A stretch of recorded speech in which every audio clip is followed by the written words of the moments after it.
मैया से रज कराए, मैया से रज कराए हो।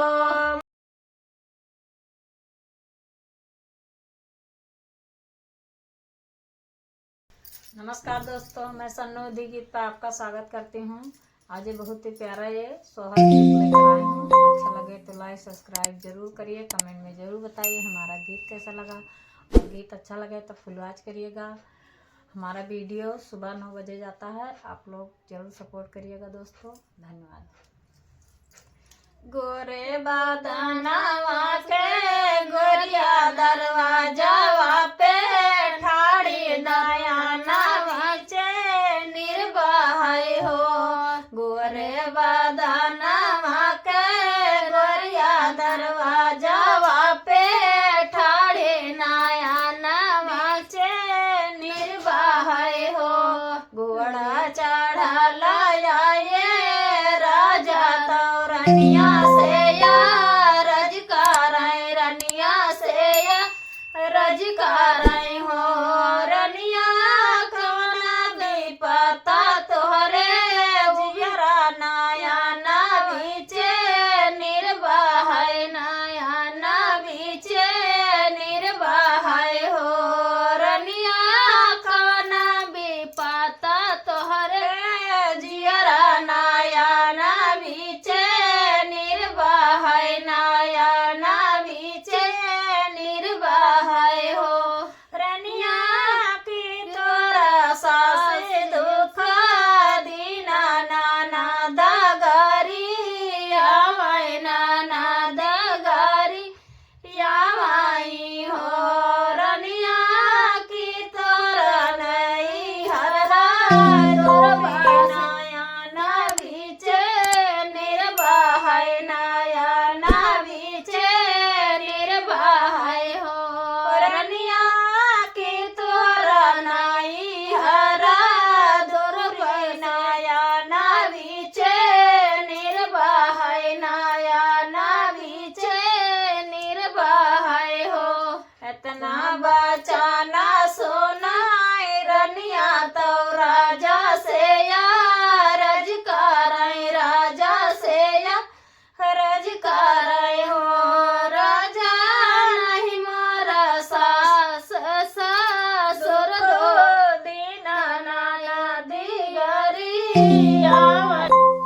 राजा नहीं मोरा सास दुख दीना नाना देगारी आवाई, नाना देगारी आवाई हो। राजा मरहारी बाए पारा देसवा नया ना बीचे निर्भय, नाना बीचे निर्भय हो। राजा मरहारी गाये पारा देसवा नया ना बीचे निर्भय, नया ना बीचे निर्भय हो।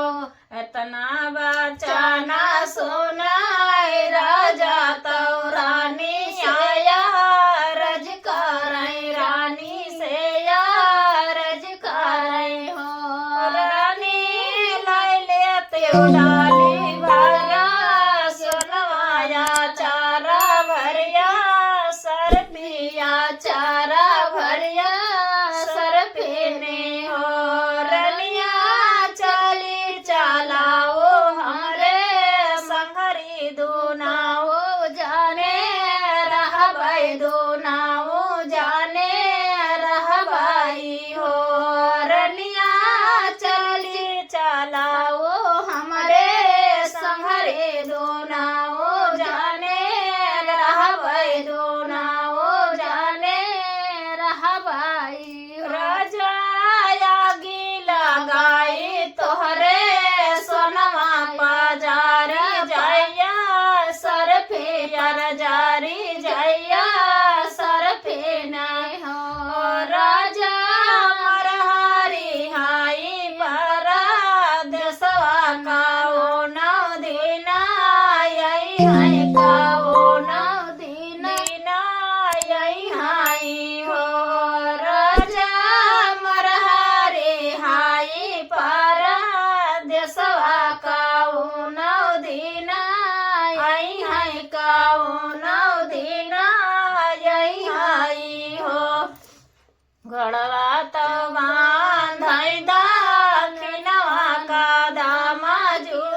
तो मैया से यारज करे, मैया से यारज करे हो।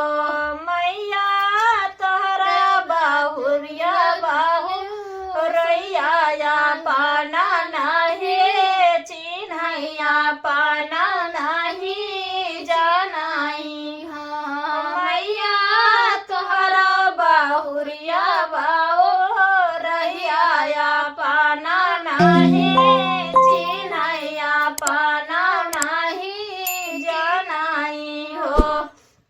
बेटा घुंघटा के बीचे हाय नैना कैसे तू है चिन्है, कैसे तू है चिन्है हो।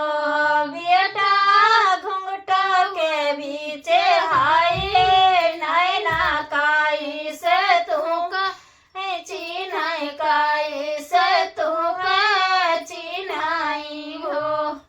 तो दोस्तों हमारा ये सोहर गीत आप लोग को कैसा लगा कमेंट में जरूर बताइएगा, और प्लीज़ दोस्तों सपोर्ट करिएगा, दोस्तों फुल वॉच करिएगा। धन्यवाद।